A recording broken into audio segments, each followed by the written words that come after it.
Dover air force বেজে নেমে এলো একটা কফিন। ভেতরে প্রথম লেফটেন্যান্ট টাইলার ফিহান, বয়স মাত্র 24। পেন্টাগন 2 সপ্তাহ আগেই ঘোষণা দিয়েছিল ইরানের সামরিক শক্তি সম্পূর্ণ ধ্বংস, কমব্যাট ইনএফেক্টিভ। তাহলে জর্ডানের এক মার্কিন ঘাঁটিতে কিভাবে মারা গেলেন 3 জন আমেরিকান সেনা? 5 মাস ধরে আমেরিকা বোমা ফেলছে ইরানে প্রতি রাতে, তবে ইরানের মিসাইল এসে পড়ছে মার্কিন ঘাঁটিতে আগের চেয়েও নিখুঁতভাবে। সিনেটে যখন প্রতিরক্ষামন্ত্রীকে সরাসরি প্রশ্ন করা হলো, তিনি ছিলেন নীরব। কি লুকাচ্ছে পেন্টাগন, আর ইরান কিভাবে এখন এই যুদ্ধে টিকে আছে? গত শুক্রবার জর্ডানের একটি মার্কিন সামরিক স্থাপনা ইরানি হামলায় প্রাণ হারালেন 3 জন মার্কিন সেনা। 1 মার্চের পরেই প্রথম যুদ্ধ শুরুর দিনই, যেদিন যুক্তরাষ্ট্র আর ইসরায়েল একসাথে ইরানে হামলা চালিয়েছিল। এই যুদ্ধে এখন পর্যন্ত মোট মার্কিন সেনা নিহত 18 জন, আহত প্রায় 500। শুধু 8 জুলাই যুদ্ধবিরতি ভেঙে যাওয়ার পর থেকেই ক্ষতিগ্রস্ত হয়েছে প্রায় 220টি স্থাপনা আর সামরিক সরঞ্জাম।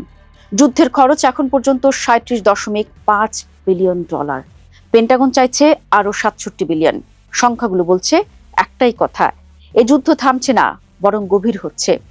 যুদ্ধের 14তম দিনে প্রতিরক্ষামন্ত্রী পিট হেগসেথ ঘোষণা দিয়েছিলেন ইরানের সামরিক বাহিনী ধ্বংস, যুদ্ধ করার ক্ষমতাই নেই তাদের।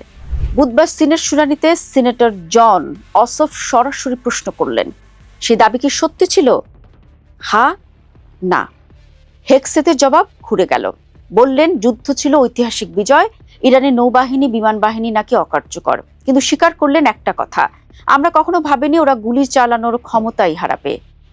সাবেক পেন্টাগন কর্মকর্তা জেসন ক্যাম্বেল বলছেন, ইরান এমন কিছু অস্ত্র এখনো ব্যবহার করেনি যা তারা রেখে দিয়েছে পরের বারের জন্য। এখন সেই অস্ত্রগুলোই বেরিয়ে আসছে। লন্ডনের কিংস কলেজের নিরাপত্তা বিশ্লেষক আন্দ্রেয়াস ক্রিক বলছেন, সমস্যাটা লুকিয়ে আছে ঘাঁটির গঠনে। মধ্যপ্রাচ্য জুড়ে ছড়িয়ে আছে প্রায় 50,000 মার্কিন সেনা, খোলামেলা স্থির ঘাঁটিতে। ইরানের মিসাইলগুলো আর ড্রোনের সীমার ভিতরে। এই ঘাঁটিগুলো তৈরি হয়েছিল রকেট, মর্টার ঠেকানোর জন্য, ভারী ব্যালিস্টিক মিসাইল ঠেকানোর জন্য নয়। ইরান একসাথে পাঠাচ্ছে মিসাইল, ড্রোন, ভিন্ন গতিতে ভিন্ন পথে। প্যাট্রিয়ট, থার্ড সব ডিফেন্স সিস্টেম মিলেও ঠেকাতে পারছে না ইরানি আক্রমণ। ডিফেন্স প্রায়োরিটিস থিঙ্ক ট্যাঙ্কের জেনিফার কাভানাহ বলছেন, ইরানের হামলা আগের চেয়ে অনেক বেশি নিখুঁত, সম্ভবত রাশিয়ার চীনের গোয়েন্দা তথ্যের সাহায্যে। আর সিএসআইএস এর মোনা ইয়াকুবিয়ান বলছেন, এবার ইরান স্পষ্টতই বেশি ইচ্ছাকৃতভাবে টার্গেট করছে মার্কিন সামরিক স্থাপনা। ব্যাক বিশ্ববিদ্যালয়ের বিশ্লেষক প্যাট্রিক ভিউরির মতে, আসল সমস্যাটা টাকার। ইরানের ড্রোন আর মিসাইল বানাতে খরচ কম, সেগুলো ঠেকাতে যে ইন্টারসেপ্টর দরকার তার দাম বহুগুণ বেশি। একটা সস্তা ড্রোন ঠেকাতে খরচ হতে পারে লাখ লাখ ডলারের একটা মিসাইল। এই অসম হিসাবেই ইরানকে দিচ্ছে সুবিধা। যত বেশি হামলা তত বেশি চাপ আমেরিকার বাজেটে।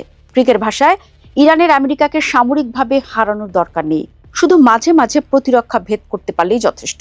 মানুষ মরবে, খরচ বাড়বে, রাজনৈতিক চাপ তৈরি হবে। এটাই এই যুদ্ধের আসল চেহারা। প্রযুক্তির যুদ্ধ নয়, সহনশীলতার যুদ্ধ। জর্ডানের ঘাঁটিতে মারা যাওয়া 3 সেনা শুধু সংখ্যা নয়, তারা প্রমাণ করে দিলেন 5 মাস ধরে অবিরাম বোমা বর্ষণেও ইরান হারায়নি তার ছবল মারার ক্ষমতা। 11 রাত ধরে চলছে পাল্টাপাল্টি হামলা। প্রতিরক্ষামন্ত্রীর দাবি একের পর এক প্রশ্নবিদ্ধ হচ্ছে সিনেটে। আর ওয়াশিংটনের সামনে এখন একটাই কঠিন প্রশ্ন, এই যুদ্ধ কি আসলেই জেতা সম্ভব, নাকি এটা এমন এক লড়াই যেখানে শুধু ক্ষতির পরিমাণ বাড়তেই থাকবে?